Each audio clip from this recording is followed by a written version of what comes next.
Hey guys, what's going on? Blaine back for another Netflix review, and today I'm going to be talking about David Attenborough's Life in Color.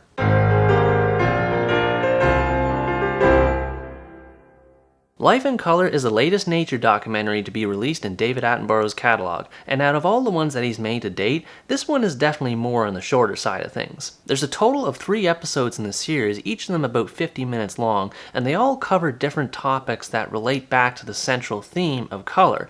The first one is titled Seeing in Color, the second one being Hiding in Color, and the third one is Chasing Color. The title of each episode gives the viewer an idea of what they can expect from the show. Seeing in Color relates to how animals use colors to show themselves off in their environment, either to potential mates to attract them, or to potential predators and warn them not to eat them. The episode Hiding in Color is more oriented towards camouflage purposes, in which it shows both prey and predators hiding in their environment using specific bodily adaptations to help them blend in with their surroundings. Both of those episodes are kind of the main meat and bones of the show as far as the central theme of color is concerned. Chasing Color is more of a behind-the-scenes featured kind of thing that shows David Attenborough and the filmmakers that he's working with using different kinds of camera equipment to experiment and how our vision compares to different animals' visions that they show throughout the documentary. There's all kinds of things examined like UV rays and polarized versus unpolarized vision. There's just all kinds of technical stuff that goes into that episode. So if you're a technical kind of person that wants to see just how animals see in their environment compared to how we do,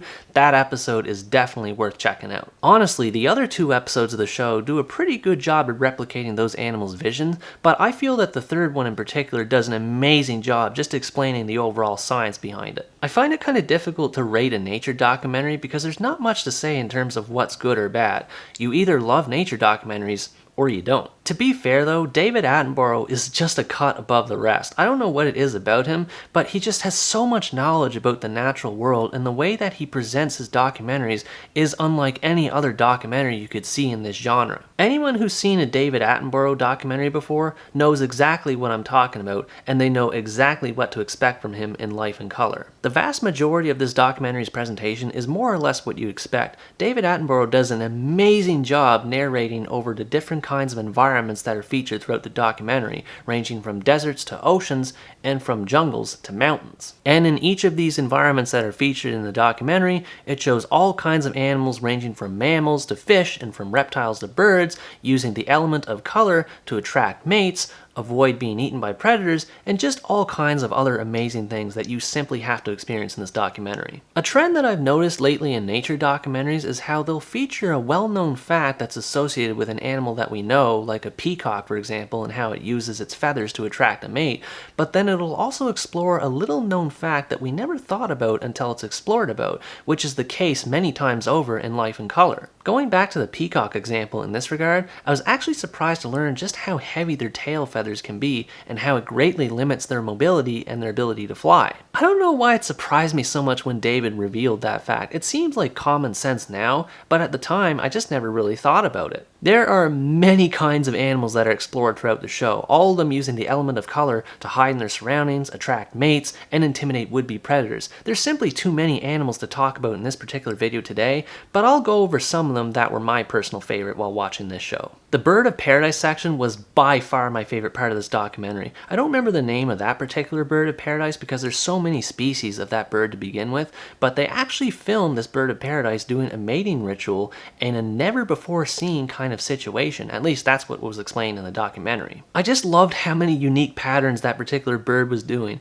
how it was ruffling its feathers, how it was vocalizing itself, how it was moving its tail feathers back and forth.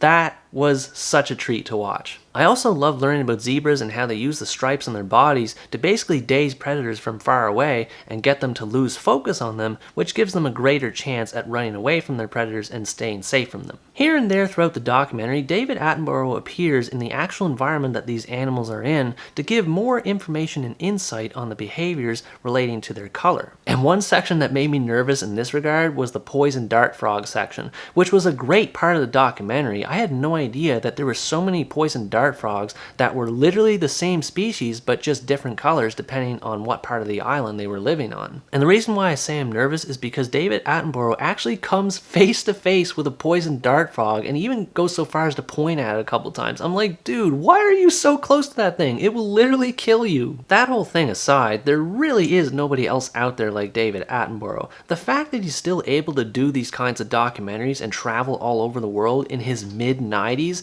is absolutely astounding. Overall, Life in Color is a very intriguing watch. While I wouldn't say it's on the same level of quality as Planet Earth or Blue Planet, for example, I still thought that it was a lot of fun. If you want to watch a nature show that has a more shorter length compared to others in the past and you want to have it explore a specific theme, Life in Color is definitely for you. I really enjoyed watching this documentary and learning about its themes, which I had little knowledge about, and I look forward to seeing David Attenborough produce more documentaries like these in the future. Anyways, guys, that's going to wrap up my review of Life in Color. Thanks for watching this video. I hope you enjoyed it, and as always, stay tuned for the next part, where next time I review the Mexican rom-com, Tell Me When.